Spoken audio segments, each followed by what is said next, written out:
We're looking at two consequential speeches in Washington. One from President Joe Biden. But nothing can come in the way of saving our democracy. That includes personal ambition. So I've decided the best way forward is to pass the torch to a new generation.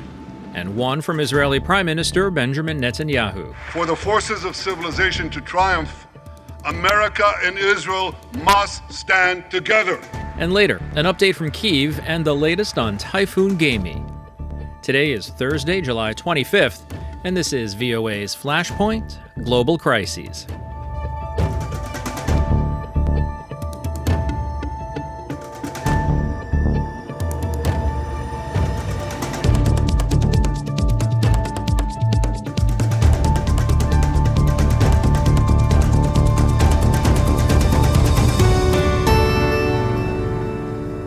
Good evening, I'm Steve Karish in Washington.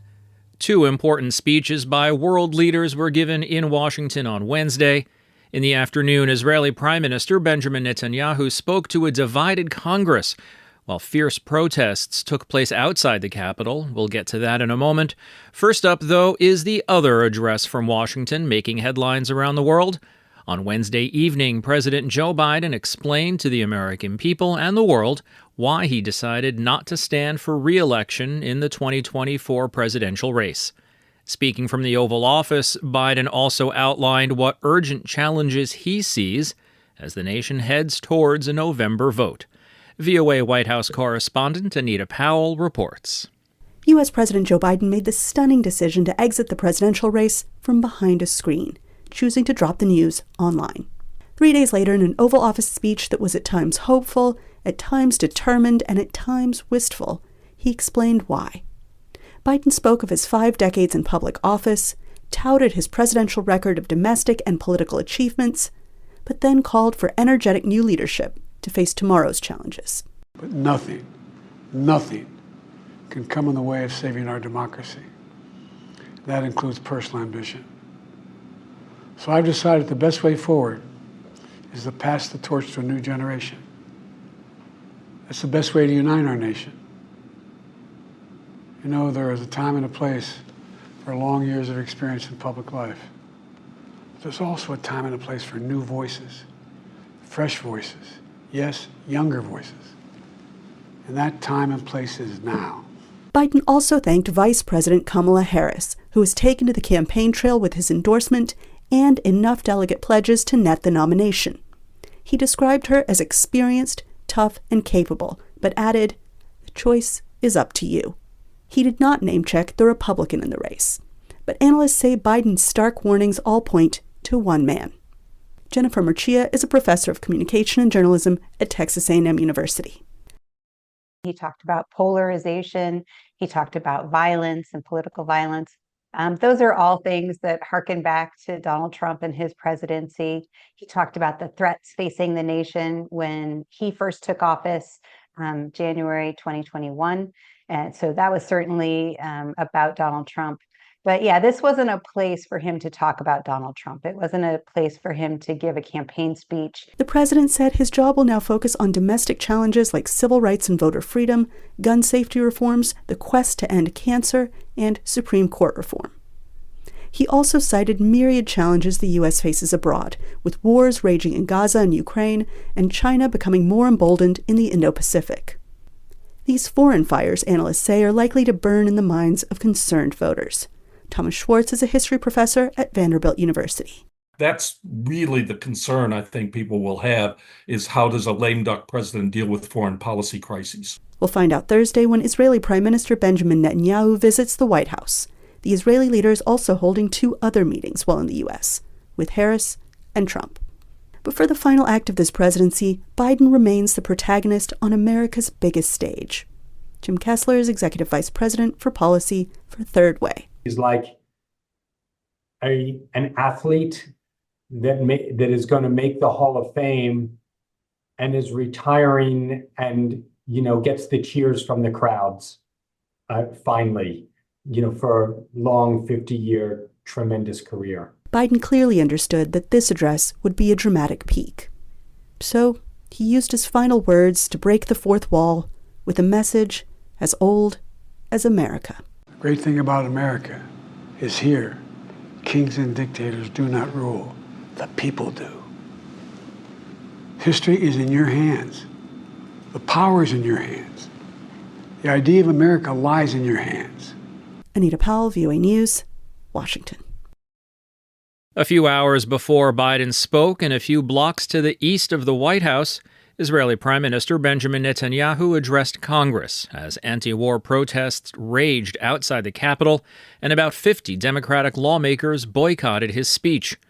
Congressional Republicans said the speech was key to reaffirming the U.S. commitment to Israel amid the 10-month-old war with Hamas.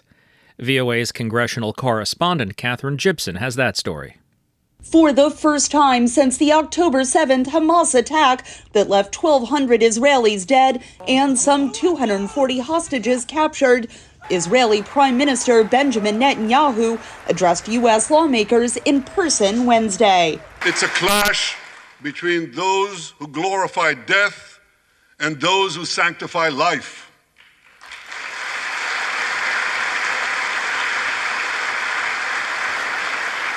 For the forces of civilization to triumph, America and Israel must stand together. Calling anti-Semitism the world's oldest hatred, Netanyahu spoke directly to protesters. When the tyrants of Tehran, who hang gays from cranes and murder women for not covering their hair, are praising, promoting, and funding you, you have officially become Iran's useful idiots. Gaza's health ministry, which does not distinguish civilians from combatants, says more than 39,000 Palestinians have died since the beginning of hostilities. Netanyahu addressed the International Criminal Court's allegations of Israeli war crimes. Prosecutor of the International Criminal Court has shamefully accused Israel of deliberately starving the people of Gaza. This is utter, complete nonsense. Several high-profile Democrats, including Vice President Kamala Harris and former Speaker of the House Nancy Pelosi, did not attend the speech. Senator Jack Reed, who serves on the Senate Select Committee on Intelligence, explained his reasons for boycotting on Tuesday. Netanyahu's made common cause with far-right extremists who pursue their own agendas at the expense of Israel's security. These extremists have been elevated to some of the highest cabinet positions in the government and have encouraged Netanyahu's most misguided policies. Netanyahu was welcomed by congressional Democratic and Republican leadership Wednesday. This is a very important time. Our bipartisan congressional leadership recognized it as such and invited him here because our dear ally Israel is in an existential fight for its very existence. And that fight extends to every one of its borders. Some families of Israeli hostages protested the speech, calling on Netanyahu to agree to a U.S. proposed ceasefire. He outlined his own vision for a post-war Middle East. The day after we defeat Hamas, a new Gaza can emerge. My vision for that day is of a demilitarized and de-radicalized Gaza. Israel does not seek to resettle Gaza. But for the foreseeable future, we must retain overriding security control there. Netanyahu's address is key to maintaining U.S. support for Israel, but comes at a time when domestic American politics is taking center stage. He is going to be trying to at least halt an erosion in support among Democrats and try to build credit with Republicans who he assesses are much more likely to be in power after the November elections. Netanyahu is set to meet with U.S. President Joe Biden and Vice President Harris, as well as former President Donald Trump, later this week. Catherine Gibson, VOA News. Netanyahu's speech to Congress was as much an address to the Israeli and Arab worlds about Israel's goals as it was an address to the American public about the importance of U.S. support for Israel. I'm joined by Avi Melamed. He's an author and former Israeli intelligence officer and negotiator for a look at how Netanyahu's message was received at home. I don't think highly of that speech. I think it was mostly a speech that was aiming to Netanyahu political base. An American political base or an Israeli political base? Particularly Israeli political base. Well, how so? Because he basically went through the whole cliches. It was like some sort of like a home run in context of like, at least talking to the Republicans. It's kind of like preaching to the choir in that regards. So there was nothing new in his speech. It was very clear that he's going to use all these cliches. I know that people were expecting to hear something from Netanyahu other than emotionally squeezing moments or, narratives and cliches that we are all familiar with, but, waiting to hear some sort of like a more, I would say, productive thoughts about the day after or the path ahead or things like that. But it was absent in this speech. So for me, I must say I wasn't really surprised. I didn't expect that. And I think it's a shame because it could have been an opportunity to reset a more, I would say, positive trajectory. But I don't think that Netanyahu was planning to do that anyhow. So a missed opportunity in your point of view. Now, of course, the speech was given in the United States, so it was important to an American audience as well. On this side of the ocean, who was he trying to convince? What was his goal in speaking here? Well, I don't think he was really trying to bridge the clear opening gap between Israel and the Democratic Party. I mean, obviously, he acknowledged President Biden's enormous support, and he should, of course. At the same time, of course, he also mentioned Trump and his presidency and his support of Israel. But Netanyahu's speech was music to the ear of the Republicans. In that regard, he was preaching to the choir. But the growing challenge of Israel is not necessarily in the context of the Republican in the States. It's the Democrats, because we should pay attention to the fact that the vice president was absent and Nancy Pelosi was absent and some other dozens of Democrat Party members were absent. And it's clearly indicating the ongoing process. It didn't happen yesterday, it didn't start yesterday, but there is an ongoing process, a very disturbing process of growing friction and gaps between Israel and the Democratic Party in the United States. And I didn't hear anything in Mr. Netanyahu's speech that was basically able to lay foundations for starting to rebuild and healing the fractions with the Democratic Party. You've served in the past as an advisor for Arab affairs. You've been a negotiator during the Intifadas. What do you think the Arab audience took home from this speech? Well, I was going quickly, quite briefly, over reactions in the Arab world to the speech. As you could imagine, the very common response is that Netanyahu actually is intending to continue the war in Gaza. The other thing that comes across, again, it's not surprising, it's been there all the time, is that as far as from the Arab perspective, at least some of the commentators, once again, they indicate that, Israel is dependent upon the United States, and it's the United States support that enables Israel to continue the war in Gaza. So in that regard, to the best of my reading, the initial reactions from the Arab world, there's nothing significantly to indicate. Other, of course, than the fact that, generally speaking, as you can understand and probably know, in the Arab world, there is a lot of criticism on Biden's administration, arguing that administration actually enabled Israel to continue make real efforts to stop it. Once again, one can challenge that narrative, but that narrative is definitely out there in the Arab discussion. Mr. Melamed, thanks so much for being with us today. Thanks for your analysis. Of course, thank you for having me. Also in Israel, after the recent killings of 4 Israelis by Palestinian attackers at a gas station in the West Bank, Jewish settlers rampaged through Palestinian villages, burning cars and homes. More than 450,000 settlers are now in the West Bank, and Israel is expected to announce the building of thousands of additional homes and the legalization of other outposts.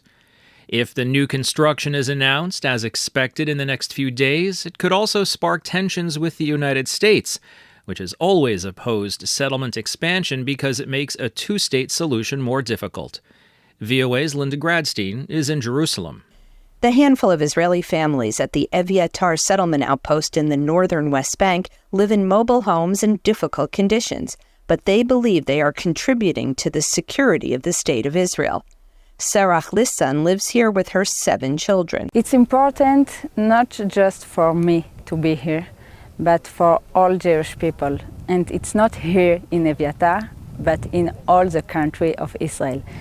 The Jewish people in 2,000 years live in all the country of the world, and every time the nation of the world try to kill us.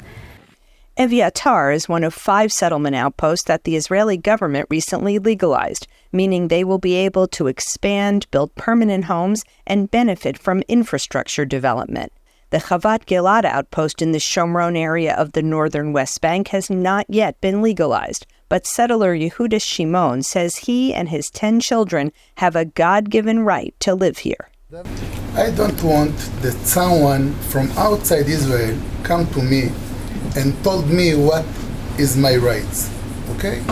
Because this is my land, I live here.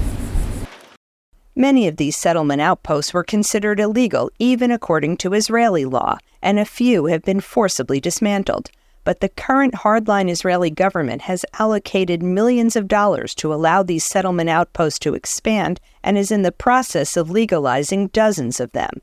The UN's International Court of Justice ruled last week that Israel's occupation and settlement of the West Bank is illegal, at the same time as the Israeli parliament voted to oppose the establishment of a Palestinian state in this territory. Israeli opponents of settlement expansion say that having 500,000 Jewish settlers in the West Bank, as well as 200,000 in East Jerusalem, has long-term implications. Lior Amichai is the executive director of Peace Now, which opposes settlements. This Israeli government, or these governments of Israel, do not intend to have a Palestinian state whatsoever, that they want to annex these territories.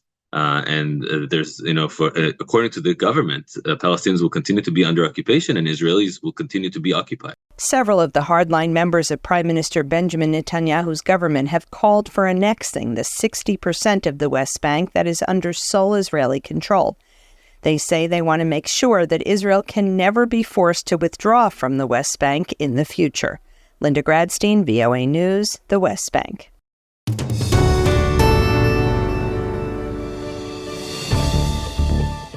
You're listening to Flashpoint Global Crises from the Voice of America. I'm Steve Karish in Washington. The latest on Typhoon Gaemi as it wreaks havoc on Taiwan coming up shortly. Now to Kyiv.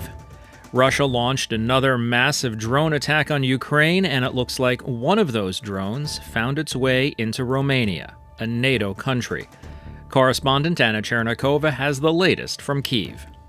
In the early hours of Thursday, Russian forces launched a massive drone attack across Ukraine. Ukrainian air defense reported the destruction of 25 of 38 incoming drones.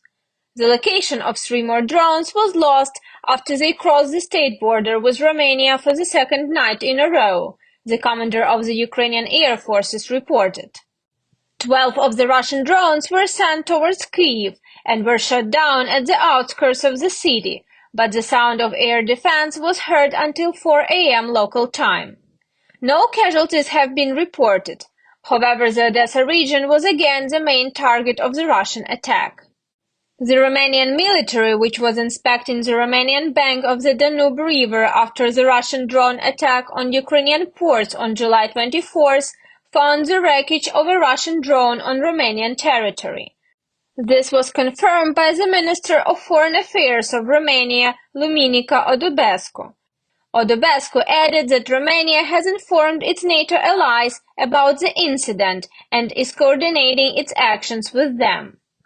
Meanwhile, the situation in the Donetsk and Kharkiv regions of Ukraine, where Russian forces continue intensive ground assaults, is very complicated. The Ukrainian military is trying to fight the Russian forces out of the village of Progress in the Pokrovsk direction, which was captured by the Russians a few days ago. In general, the situation in that area is tense.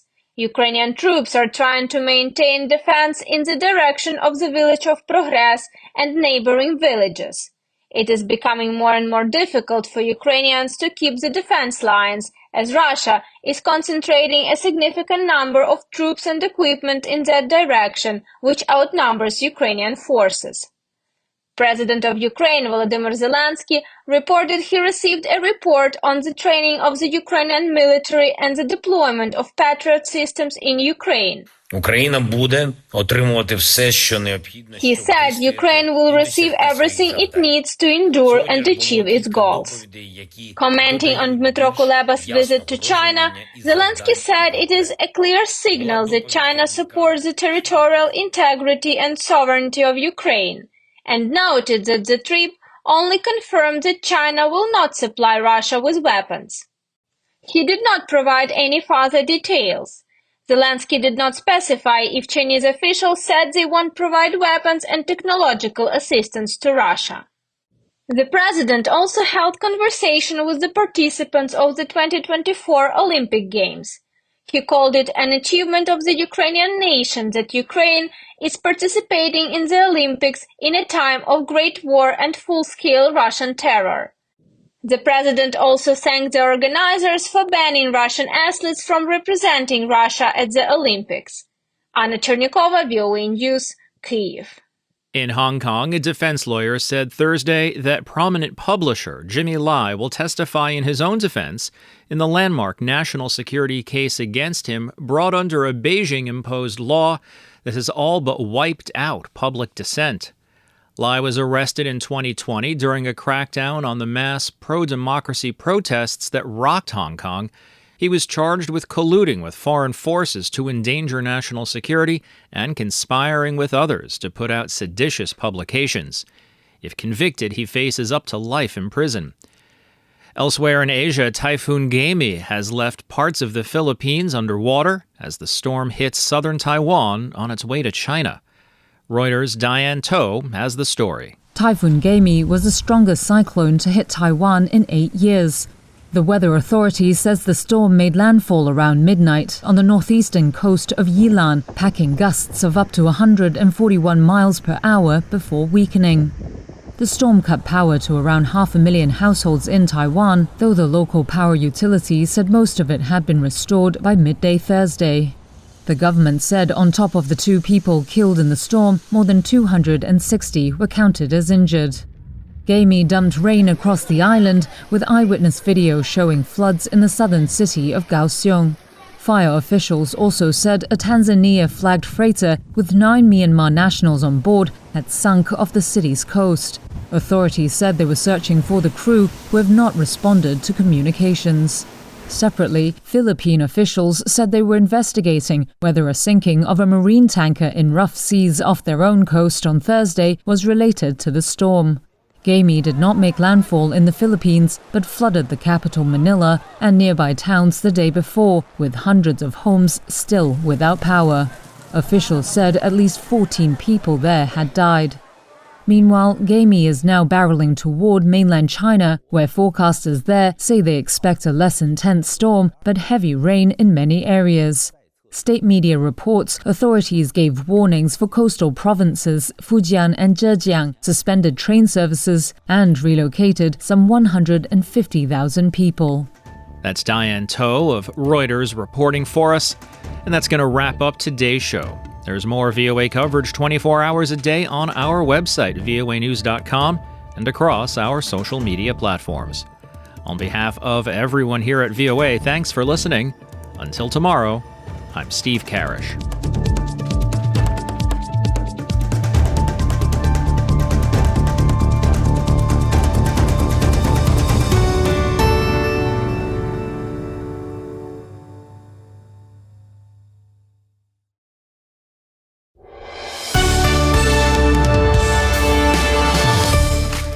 For deeper dives and expert analysis, listen to VOA Podcasts. Issues in the News explores the biggest stories every weekend, while International Edition keeps you informed every weekday. Plus, with a 5-minute newscast at the top of every hour, you're always up to date.